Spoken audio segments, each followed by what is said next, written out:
जय हिंद दोस्तों, आप सभी का स्वागत है एक बार फिर से आपके अपने YouTube चैनल यूनिक ज्ञान में। आज का वीडियो आप सबके लिए बहुत महत्वपूर्ण होने वाला है। BA second year third semester के बच्चों के लिए पॉलिटिकल साइंस के सबसे महत्वपूर्ण प्रश्नों को आज हम विस्तार से समझेंगे और जानेंगे। आपका पॉलिटिकल साइंस का एग्ज़ाम बहुत ही अच्छा होने वाला है इस वीडियो को देखने के बाद। तो चलिए देखते हैं आज का हमारा पहला प्रश्न क्या है।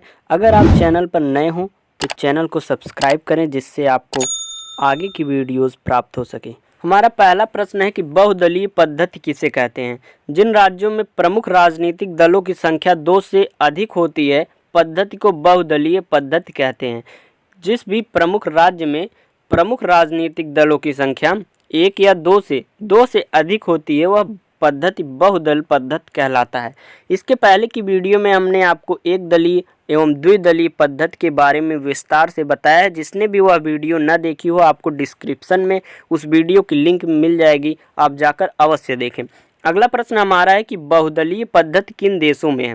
कौन कौन से देश में बहुदलीय पद्धति लागू है, अर्थात कौन कौन से देश में 2 से अधिक राजनीतिक दल प्रमुख रूप से जाने जाते हैं। तो वह है भारत, फ्रांस एवं पाकिस्तान। इन तीनों स्थानों पर बहुदलीय पद्धति लागू है। एक दलीय पद्धति किन देशों में लागू है? रूस में है, चीन में है, वियतनाम में। तीनों जगहों पर एक दलीय पद्धति लागू है। अगर हम द्विदलीय पद्धति की बात करें तो वह ब्रिटेन में और अमेरिका में लागू है। यह 2 स्थानों पर द्विदलीय पद्धति, रूस, चीन और वियतनाम में एक दलीय पद्धति, भारत, फ्रांस, पाकिस्तान में बहुदलीय पद्धति लागू है। इसके आगे हम अपना प्रश्न देखेंगे कि स्थानीय स्वशासन का क्या अर्थ होता है।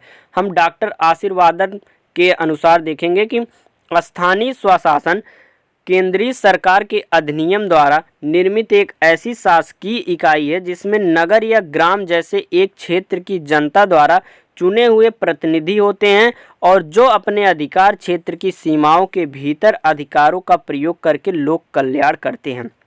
अर्थात इन्होंने बताया है कि किसी एक क्षेत्र में या ग्राम में, जैसे कि हमारे ग्राम प्रधान होते हैं, उनका जो सीमित क्षेत्र होता है उसमें वह विकास का कार्य करते हैं या लोक कल्याण का कार्य करते हैं। यही हमारा कहलाता है स्थानीय स्वशासन। अगला हमारा प्रश्न है कि पंचायत राज का क्या तात्पर्य है। पंचायत राज से आप क्या समझते हैं, यह हमको जानना है। कि पंचायत राज का तात्पर्य एक ऐसी व्यवस्था से है जिसमें पंचायत के माध्यम से कार्य करने की व्यवस्था होती है। ऐसा जो कार्यक्रम है जिसमें पंचायत के माध्यम से कार्य करने होते हैं वह पंचायत राज कहलाती हैं। और इस व्यवस्था में ग्रामवासियों द्वारा स्वयं पंचायतों का गठन किया जाता है। अर्थात ग्रामवासी स्वयं से ही पंचायत का गठन करते हैं जो कि विभिन्न प्रकार के कार्यों को संपन्न करती है। वह जो ग्रामवासी पंचायतों का गठन करते हैं उसी के आधार पर उन्हीं के द्वारा विभिन्न कार्यों को संपन्न किया जाता है, वही पंचायत राज होता है। वास्तव में पंचायत राज राज शासन का ही एक रूप है। हमने आपको पहले ही बताया स्थानीय राज स्वशासन एक पंचायत अर्थात ग्राम पंचायत, जो कि हमने आपको प्रधान का उदाहरण देके समझाया, वह एक स्थानीय राज स्वशासन का ही उदाहरण है, एक ही रूप है। अगला हमारा प्रश्न है कि ग्राम पंचायत के 2 कार्य बताइए। ग्राम पंचायत कौन कौन से कार्य करते हैं। ग्राम पंचायत चिकित्सा एवं स्वास्थ्य की रक्षा करता है। जो हमारे ग्राम पंचायत होते हैं वह अपने क्षेत्र में अपने ग्राम के लोगों की चिकित्सा एवं स्वास्थ्य की रक्षा करते हैं। और दूसरा कार्य उनका क्या है, सड़कें एवं नालियाँ बनाना। वह हमारे ग्राम में सड़क एवं नालियाँ बनाते हैं। अगला हमारा प्रश्न क्या है कि पंचायती समिति के 2 कार्य बताइए। पंचायत समिति के 2 कार्य कौन कौन से हैं। सार्वजनिक वितरण प्रणाली में सहायता, अर्थात सार्वजनिक वितरण प्रणाली क्या होती है उसको हम पहले जानेंगे। जो बफर स्टॉक में अनाज हमारे एकत्रित करके सरकार रखती है उसको अपने ग्राम के जो बीपीएल लोग हैं, जो ज़रूरतमंद लोग हैं, उनके पास तक पहुंचाना ही सार्वजनिक वितरण प्रणाली कहलाती है। और उसमें सहायता कौन करता है, पंचायत समिति के लोग। दूसरा कार्य क्या है, महिला एवं बाल कल्याण कार्यक्रम में सहायता।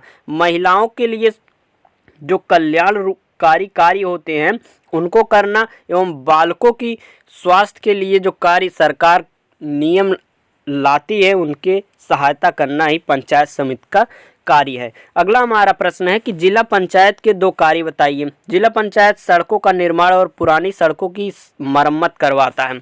यह हमारे जिला पंचायत का कार्य है। यह सब प्रश्न तो आप जानते ही होंगे, बस शब्दों में बनाकर आपको लिखना जानना चाहिए, क्योंकि आप पंचायत ग्राम में क्या ग्राम प्रधान कार्य करता है इसको आप जानते होंगे, और पंचायती में जो जिला पंचायत होते हैं वह कार्य क्या करते हैं यह भी आप बहुत ही अच्छे तरीके से जानते होंगे।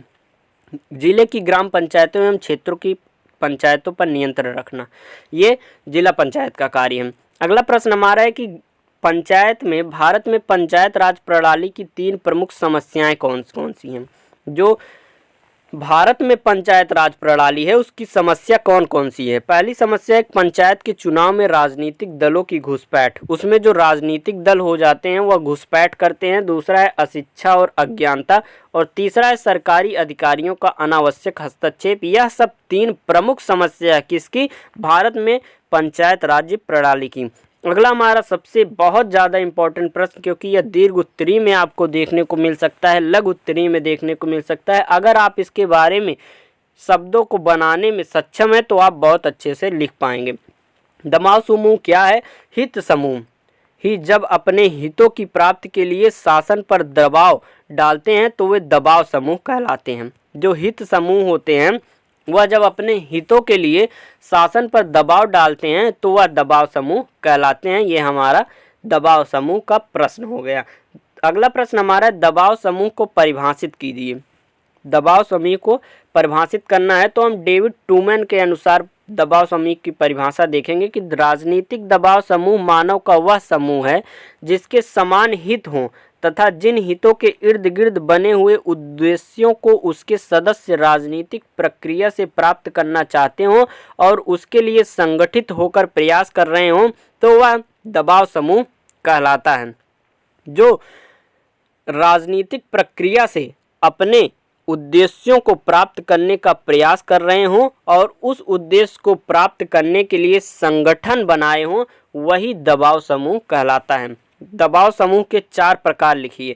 दबाव समूह किन किन प्रकार के होते हैं हम इसको जानेंगे। पहला होता है राजनीतिक दबाव समूह, दूसरा आर्थिक दबाव समूह, तीसरा सांप्रदायिक दबाव समूह और चौथा होता है भाषाई दबाव समूह। यह 4 प्रकार के दबाव समूह होते हैं। अगला प्रश्न हमारा है कि दबाव समूह के 4 साधन लिखिए। दबाव समूह के कौन कौन से साधन हैं।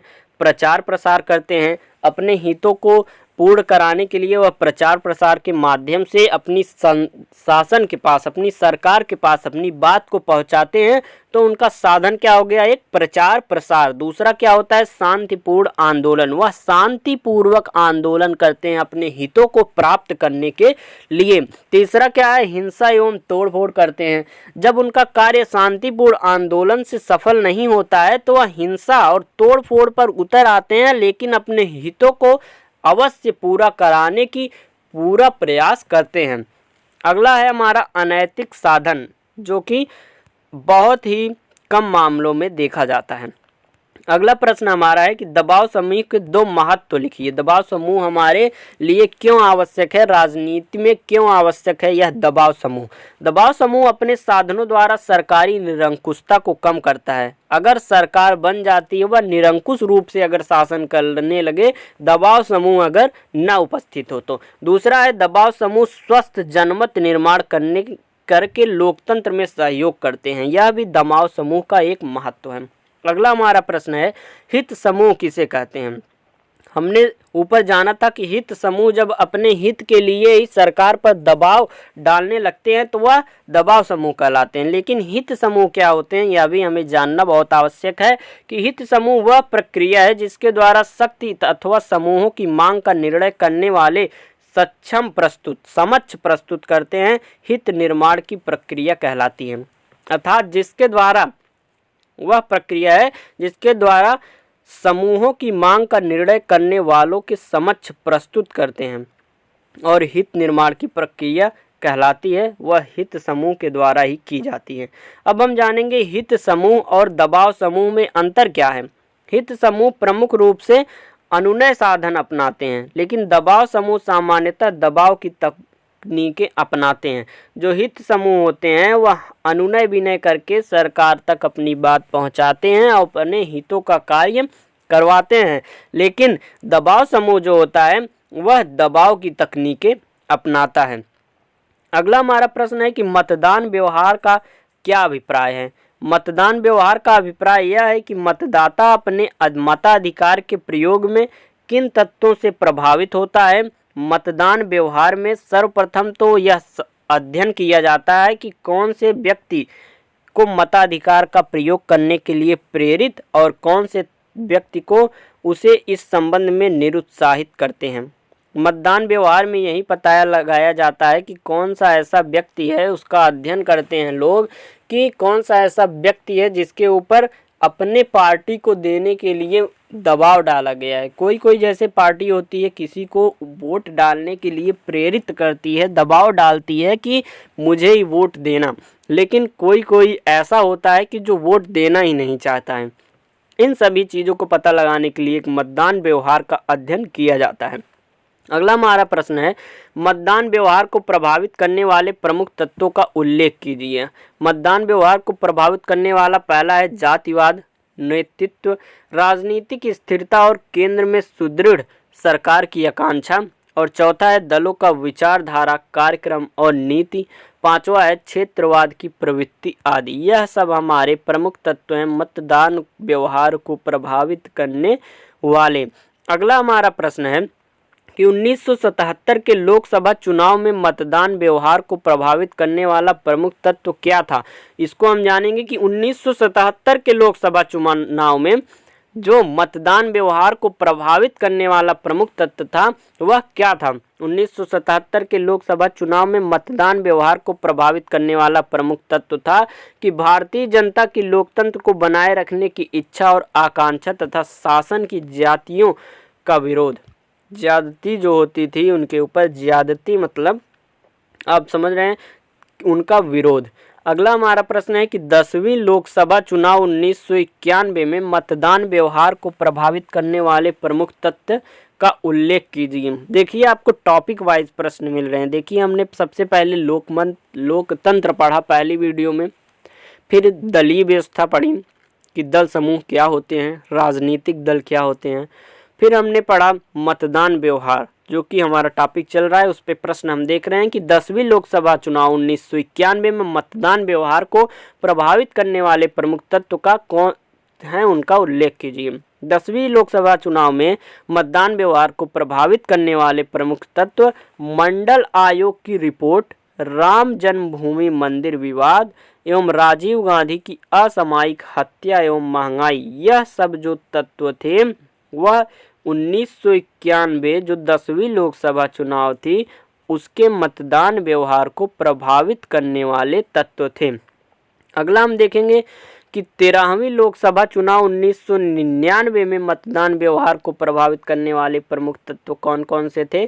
13वीं लोकसभा चुनाव में मतदान व्यवहार को प्रभावित करने वाले तत्व विपक्ष द्वारा वाजपेयी सरकार गिराए पर जनता की नाराजगी थी। वह जो विपक्ष पार्टी थी उसके द्वारा वाजपेयी सरकार गिराए जाने पर जनता की नाराजगी एक तत्व थी। कांग्रेस की गंभीर राजनीतिक भूलें दूसरा तत्व। तीसरा अटल बिहारी वाजपेयी का व्यक्तित्व और कारगिल मुद्दे, क्षेत्रीय भावनाओं के प्रति भाजपा पार्टी है उसकी संवेदनशीलता और गठबंधन की राजनीति, यह सब 13वीं लोकसभा के मतदान व्यवहार को प्रभावित करने वाले तत्व थे। अब हम देखेंगे 16वीं लोकसभा चुनाव 2014 में मतदान व्यवहार को प्रभावित करने वाले प्रमुख तत्व का उल्लेख कौन कौन सा है। 16वीं लोकसभा चुनाव में मतदान द्वारा व्यवहार को प्रभावित करने वाले प्रमुख तत्व इस प्रकार हैं। प्रधानमंत्री के रूप में मनमोहन सरकार की कमजोर स्थिति, भ्रष्टाचार, महंगाई एवं बेरोजगारी, नरेंद्र मोदी का व्यक्तित्व और जनता का उनके प्रति गुजरात मॉडल के विकास की आकांक्षा। देखिए जितने भी मतदान व्यवहार को प्रभावित जिस लोकसभा चुनाव में हुआ है, जो इम्पोर्टेंट है वे प्रश्न आप देख रहे हैं, अगला हमारा प्रश्न है कि 2019 के लोकसभा चुनाव में 17वां जो कि था उसमें मतदान व्यवहार को प्रभावित करने वाले तत्व प्रमुख कौन कौन से थे। 17वीं लोकसभा चुनाव 2019 में मतदान व्यवहार को प्रभावित करने वाले प्रमुख तत्व नरेंद्र मोदी प्रधानमंत्री का कुशल नेतृत्व, जो कि एक बहुत ज़्यादा महत्वपूर्ण तत्व था। दूसरा, बालाकोट सर्जिकल एयर स्ट्राइक। यह दोनों तत्व मतदान व्यवहार को प्रभावित करने में सबसे महत्वपूर्ण तत्व थे। तो ये थे हमारे आज के वीडियो। आगे जितने भी प्रश्न बनेंगे उनकी वीडियोस आती रहेंगी, इसलिए चैनल को सब्सक्राइब करें जिनसे आपको यह महत्वपूर्ण प्रश्नों की सीरीज़ देखने को प्राप्त हो। धन्यवाद, मिलते हैं अगले वीडियो में।